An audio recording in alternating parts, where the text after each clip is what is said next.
This is Valley News Live at 10.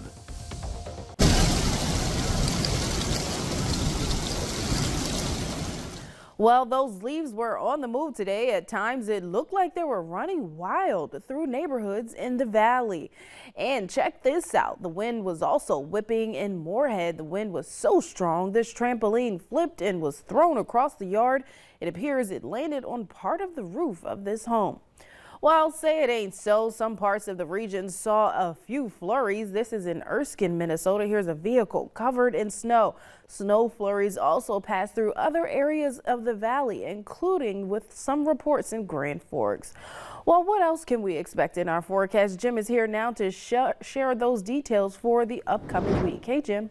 Hey, Nishay, that's right. Those winds were quite something today. In fact, most of the valley here saw wind speeds of over 39 miles per hour, which is that threshold for tropical storm wind speeds. But don't worry, this isn't a tropical storm. We saw some gusts of 64 miles per hour out west in Jamestown and Carrington, and that wind has not settled down. And we do have that first alert weather day in effect now for Thursday and Friday, as that system has been delayed a little bit. We're expecting some rain on Wednesday, and that rain will continue in on Thursday when, as temperatures drop, that we'll see that rain transition into some snow. Now I'll have more details about this system coming up in just a few minutes. Yeah, seems like a busy week. Okay, thanks so much, Jim. A Lamar County woman was killed this morning in a two-vehicle collision near Edgeley. The North Dakota Highway Patrol says the crash happened shortly after 9 a.m. on Highway 281. Strong winds caused a trailer being pulled by a pickup truck to flip and detach. The vehicle then swerved into the opposite lane and was struck by a semi-tanker truck that was passing. The 64-year-old woman, who was a passenger, died after arriving at the hospital, but the driver of the pickup now has serious injuries. The driver of the tanker was not hurt. A South Fargo woman says she is a victim of mail theft. She says a check was stolen right out of her mailbox. The woman says a neighbor witnessed a man pull into the driveway and rummage through the mailbox. She says the incident has been very frustrating since she has been traveling in and out of town while tending to a sick family member. Very frustrating. I mean, I felt violated. You know, I am able to, yes, drive my mail to the post office if need be. And from here on in, I will either pay accordingly by phone or auto pay. Well, the neighbor describes the possible suspect vehicle used in the theft as a smaller silver Toyota with Corwin plates. They also say the suspect is of average height and weight, maybe either Caucasian or Hispanic. In this final weekend before Election Day, the race is on to reach voters, especially in key battlegrounds. Bradley Blackburn has more. If there's proof, a lot is on the line this Election Day. 3 presidents campaigning in one state make the case. In Philadelphia Saturday, President Biden and former President Obama stumped for Democratic Senate candidate John Fetterman. I know Pennsylvania well. And John Fetterman is Pennsylvania. He is Pennsylvania.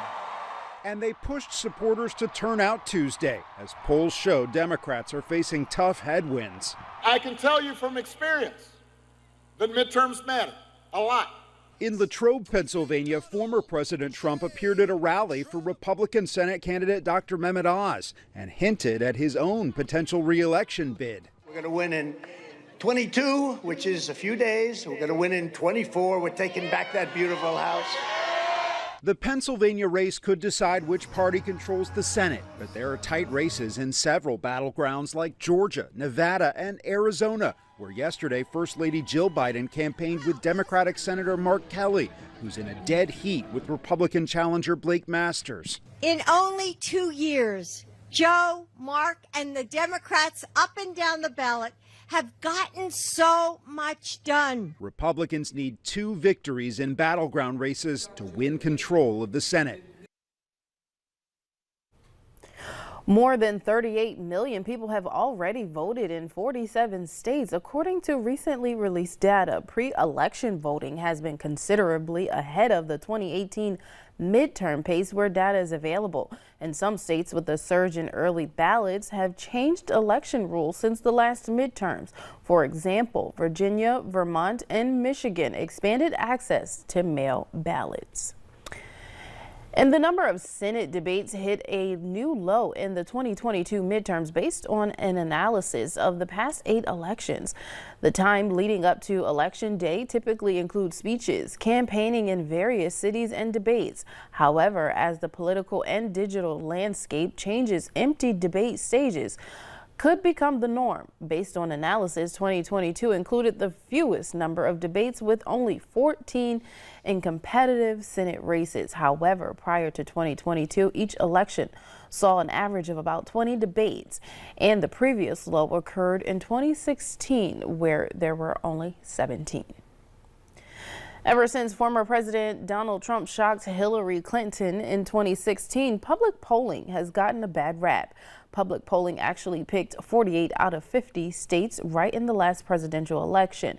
Patrick Murray, the head of the Monmouth University Polling Institute, says the biggest problem with polling in his mind isn't the science, but how we share it. We have to really rethink what we're doing, what we're contributing to this, because it's just simply, I think, increasing the public mistrust. Well, as midterm elections approach, many states worry of political violence. And recently, the campaign headquarters of Arizona Republican gubernatorial candidate Kari Lake says it found mail with a, quote, suspicious white powder.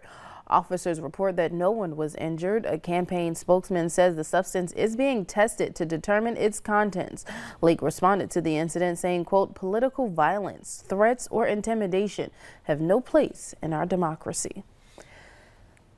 Efforts to ban TikTok are back, and the movement could gain more strength after the upcoming midterm elections. TikTok's critics say they fear that Americans' data is ending up in the hands of the Chinese government.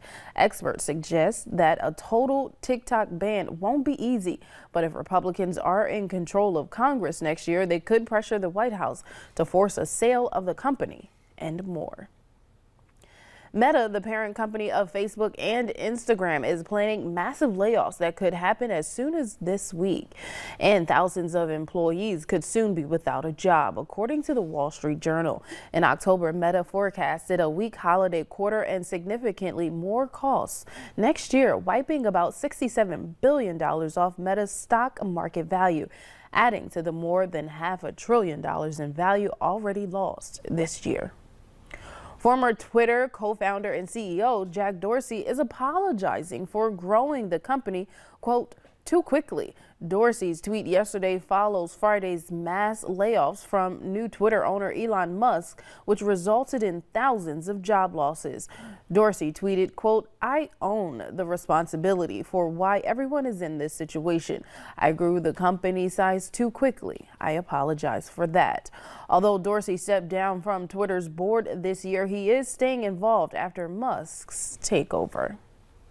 Meanwhile, Elon Musk plans to sell the blue check verification mark on Twitter, which has officially launched. Anyone can now get a blue check mark through a subscription for $7.99 a month. Critics say the new verification feature could have some unintended consequences. Twitter says the new feature is not live yet, but it's still unclear when the subscription will be active. Social media analysts believe 20 to 25% of verified users will sign up initially. Well, have you ever noticed holiday seasons start way earlier than they used to?